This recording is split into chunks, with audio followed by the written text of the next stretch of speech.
So today I'm experimenting with the most famous of lenses, the most famous of looks from the Hollywood films, the anamorphic lens.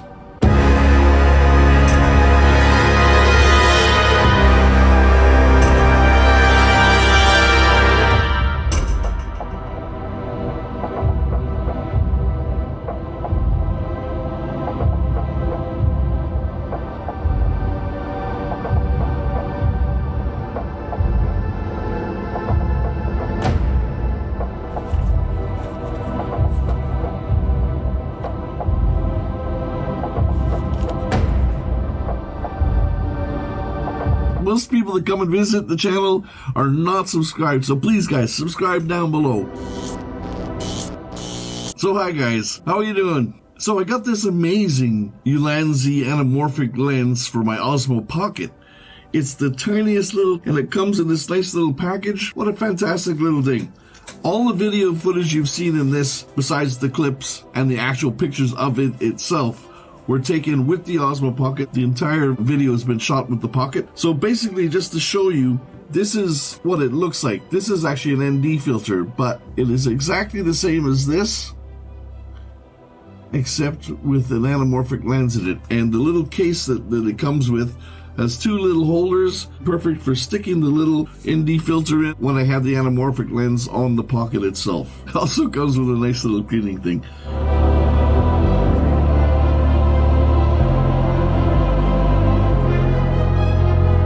So far, I've been having a great time with it. The footage looks amazing. Really quite happy with it. Because it's so light, you can leave it on the Pocket when you turn the Pocket on and off. The Osmo Pocket goes through these funny motions. If the lens is too heavy, it can possibly burn out the motors of the gimbal part of the Pocket. The lens is light enough to keep on it, and no problem at all. Obviously, we're on lockdown, so I haven't been able to film a whole lot with it, but I've actually got out a couple times when we went shopping. The process of anamorphizing optics was developed by Henry Kretzin during World War I to provide a wide-angle viewer for military tanks. The optical process was called the hypergonar by Kretzin and was capable of showing a field of view of 180 degrees. After the war, the technology was first used in a cinematic context in a short film called Construire un feu, or To Build a Fire, based on the Jack London story of the same name. The film was directed in 1927 by Claude Autant-Lara. Anamorphic widescreen was not used again for cinematography until 1952, when 20th Century Fox bought the rights to the technique to create its CinemaScope widescreen. CinemaScope was one of the many widescreen formats developed in the 1950s to compete with the popularity of television and bring audiences back to the cinema. The Robe, which premiered in 1953, was the first feature film released that was filmed with an anamorphic lens.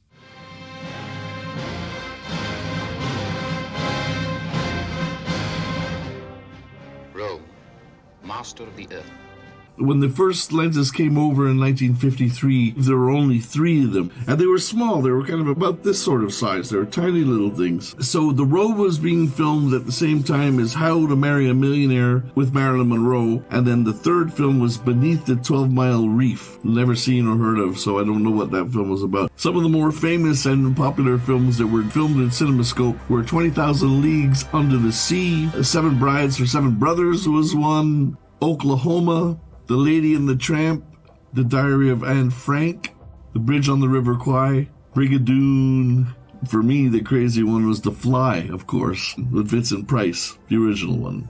And of course, Forbidden Planet. Anyway, that's just some of the films that were made in CinemaScope, making this look a famous and incredible thing. And of course, right behind it, all the other film companies, of course, went out and ran to figure out their own versions of this widescreen thing. Just Cinerama, Superscope, Panavision. There was a whole bunch of them, but all from this one look.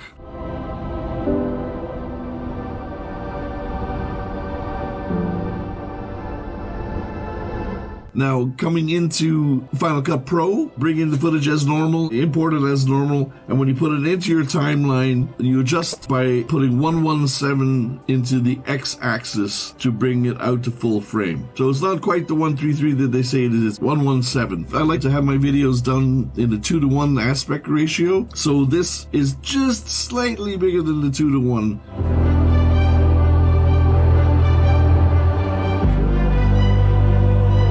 I got it from Amazon. Range in prices, I've seen them go for as high as 50 quid, but they're usually around 25 to 30. I can't check the price because, in fact, they're out of stock at the moment. I'm looking at my Amazon right now.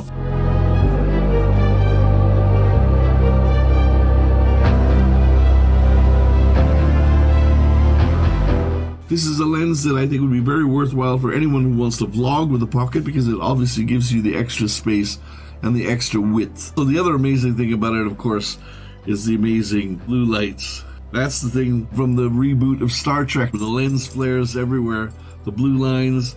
That is exactly that, the anamorphic lens.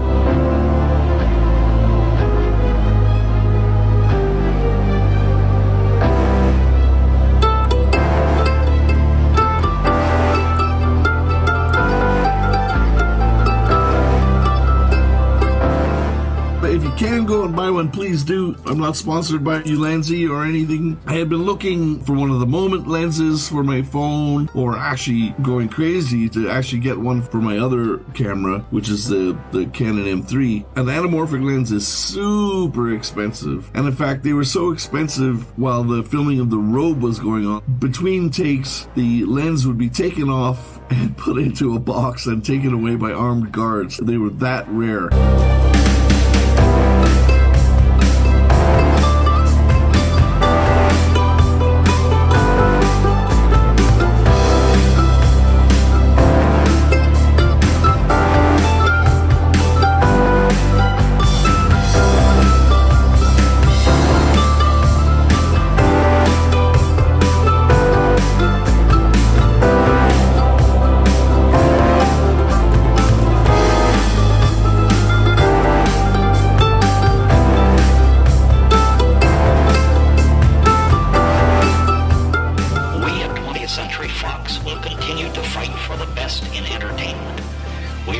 To settle for something secondary, or something somebody claims is almost as good as CinemaScope. We believe the theater goers of the world, if they are to continue to patronize American motion pictures, are entitled to the best.